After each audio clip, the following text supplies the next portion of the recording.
470। माननीय अध्यक्ष महोदय, माननीय सदस्य को बताना चाहता हूं, खंड 1 प्रदेश में मुख्यमंत्री युवा संबल योजना अंतर्गत बेरोजगारी भत्ता प्राप्त करने के लिए दिनांक 14/9/22 तक कुल 29,017 आवेदन पोर्टल पर लंबित हैं, जिनमें से 4,090 आवेदन जांच उपरांत स्वीकृत हेतु लंबित हैं। 24,927 जांच किए जाने हेतु लंबित हैं। योजना के नियमानुसार एक समय में अधिकतम 2 लाख आशार्थियों को बेरोजगारी भत्ता देय है। योजना अंतर्गत वर्तमान में 2 लाख की निर्धारित सीमा को बढ़ाने का कोई प्रस्ताव विचाराधीन नहीं है। यह एक नीतिगत निर्णय है। खंड 2 प्रदेश में रोजगार कार्यालयों में विभिन्न पोर्टल पर विभिन्न श्रेणी के पंजीकृत बेरोजगारों की कुल संख्या 17,31,653 है। जिलेवार संख्यात्मक सूची परिशिष्ट ए पर संलग्न है। खंड 3 जी नहीं, राज्य सरकार ने स्नातक बेरोजगारों को भत्ता देने के लिए सरकारी कार्यालय RSLDC को मान्यता प्राप्त संस्थानों से इंटर्नशिप के तौर पर 4 घंटे काम करने की शर्तें लागू नहीं की, अपितु मात्र राजकीय विभागों में ही प्रतिदिन 4 घंटे इंटर्नशिप करवाए जाने का प्रावधान किया गया है। योजना अंतर्गत इंटर्नशिप करवाए जाने का प्रावधान अधिकतम 2 वर्ष तक है। इंटर्नशिप हेतु दिनांक 9/9/2022 तक भिजवाए गए कुल 1,50,297 आशार्थियों द्वारा विभिन्न राजकीय विभागों में इंटर्नशिप की जा रही है। जिलेवार सूची परिशिष्ट ब पर संलग्न है। रामचंद्र आपको पूछना, राजेंद्र पूछें? इसमें आपने बताया खंड 2 में जो पंजीकृत बेरोजगार है उनकी संख्या 17 लाख से अधिक है, तो इनको भी किसी जो योजना के माध्यम से भत्ता या और कोई सुविधा देने का सरकार विचार रखती है या नहीं? माननीय अध्यक्ष महोदय, घोषणा के मुताबिक पढ़े लिखे बेरोजगार को भत्ता देने की बात थी और इस योजना में भी ग्रेजुएट पोस्ट ग्रेजुएट जो हैं उन्हीं बेरोजगारों को देते हैं। उसमें मात्र 29,000 लंबित हैं। बाकी जितने भी आवेदन प्राप्त हुए हैं 6,04,000 इस योजना का फायदा उठा चुके हैं।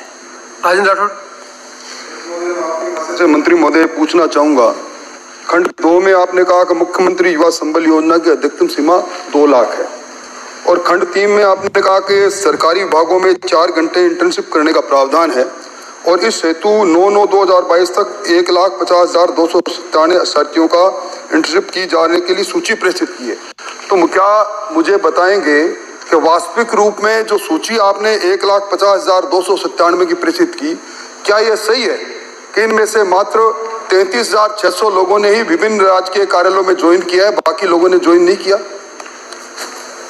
माननीय अध्यक्ष महोदय, इंटर्नशिप के लिए समय दिया जाता है कि इतने समय में आपको इंटर्नशिप ज्वाइन करनी है, तो 1,50,000 लोगों को डिपार्टमेंट अलॉट कर दिया गया है।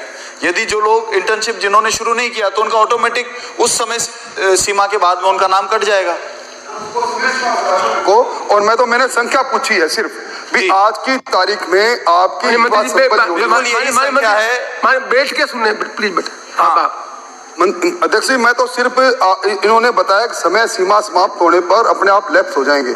आज की तारीख में क्या यह सही है कि युवा संबल योजना में 4 घंटे सरकारी रोजगार कार्यालय के अंदर इंटर्नशिप करने वालों की संख्या जो आपने भेजी 1,50,000 ये नहीं होकर 33,600 के लगभग है, हाँ या नहीं? और अगर हाँ तो ये जो भेजी है इसमें से कितनों का लैप्स करके कितने वास्तविक रूप से आज भत्ता आपसे ले रहे हैं, इतना बता दो मेरे को।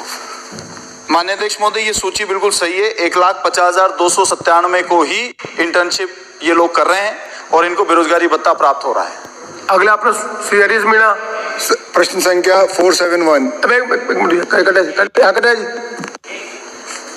अध्यक्ष महोदय, ये जो आपने 2 लाख का कैप लगा रखा है, क्या ये इस बात को स्पष्ट कर रहा है कि सरकार का बेरोजगार जो नौजवान हैं उनको केवल और केवल 2 लाख लोगों को ही रोजगार देने का मानस है और इसीलिए कैप लगा रखा है?